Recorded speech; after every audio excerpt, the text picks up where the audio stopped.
Խնդրեմ Տիկին Ղազարյան։ Շնորհակալ եմ շատ, իհարկե ընդունելի է ձեր պատասխանը, պարոն Օվակիմյան ջան, պատկապես այս քանի օրերին ձեր կատարած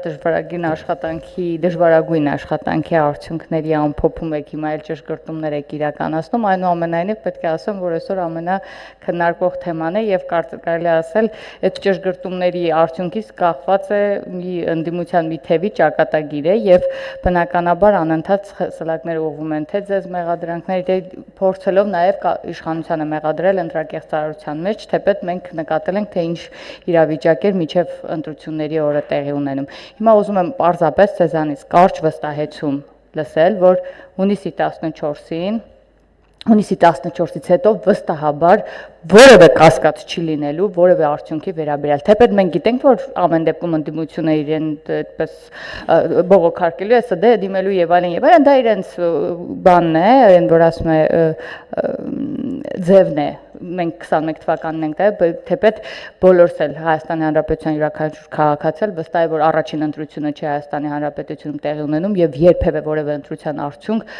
կասկածի ենթակա չի եղել եւ ես վստահ եմ, որ այս անգամ էլ կասկածի ենթակա չի լինելու, պարզապես այո կամ ոչ։ Հունիսի 14-ին վերջնական արդյունքներով վստահաբար հաստատելու ենք արդյունքները։ Հարգելի գործընկերներ, հունիսի 14-ին մենք ունենալու ենք իդեալական արդյունքներ։ Ինչ վերաբերվում է այն ինչ որ ես որտեվ սա դուրս եմ գալու իմ լրագրողներին էլ ասեմ։ 5 տեղամասի տվյալները որ ներկայացնենք, կներեք այդ մեր տվյալներն են ներկայացրել։ Այսինքն այդ արձանագրությունները մերն են։ Ես ուղղակի սա ուզում եմ որ եւս մեկ անգամ արձանագրենք, այսինքն մեր տվյալները, որոնք ունենք արձանագրությունները, այո, եղել է տեխնիկական սխալ մուտքագրում եւ պիտի բոլորին ասեմ, որ նման ընդամենը 5 դեպք, 5 կամ 6 դեպք եղել սխալ մուտքագրում երբևէ չի եղել։ Միշտ այդ տվյալները շատ են եղել, սխալ մուտքագրումները նախորդիվ շատ են եղել, բայց մենք ունենք իրավիճակ, երբ որ ինչպես ես ասում եմ, մեկ ձայնը որոշիչ է եւ այս սրանով է պայմանավորված, որ բոլորը մի քիչ նյարդերը լարված են եւ այլ, բայց էսա իրավիճակը ընդամենը ու պիտի ասեմ, որ մեզանից ավելի շահագրգիռ որ ձայները լինեն ճշգրիտ չկա այդպես այլ մանրին, բայց ուղղակի ասում եմ, եղել է տեխնիկական եւ դրա համար է այս փուլը կոչվում նախնական արդյունքներ։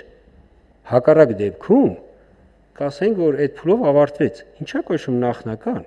Որտեւ հենց նախնական արդյունքները ու դրանից հետո գնում է արդեն ճշգրտումները։ Սա ընդամենը։ Բայց հունիսի 14-ին բոլոր տվյալները լինելու են ճշգրիտ։ Խնդրեմ Տիկին Ղազարյան։ Իհարկե, ես վստահ եմ ու շնորհակալ եմ մանրակրկիտ աշխատանքի համար, բայց ես ուզում եմ վստահեցնել նաև մեզ հետևող քաղաքացիներին, որ ընդդիմությունը միշտ մեզ նայել ու առհասարակ որևէ ինստիտուտի նայել է իր արշինով, որովհետև իրեն ժամանակ ոնց եղել է, այդ մարդիկ չեն հավատում, որ կարող է հիմա ամեն ինչ այսքան մաքուր ու արդար տեղի ունենա։ Ամեն դեպքում, եթե հավատում են, ուրեմն ձև են տալիս, իշն ավելի վատ է։ Իշն ավելի վատ է, այն որ ասում են, չէ, գողն առաջինա գոռում, որ հասեք գողացան, հիմա այդ process-ն ենք ականատես լինում, մեզ համբերություն ձեզ եւս։ Շնորհակալություն։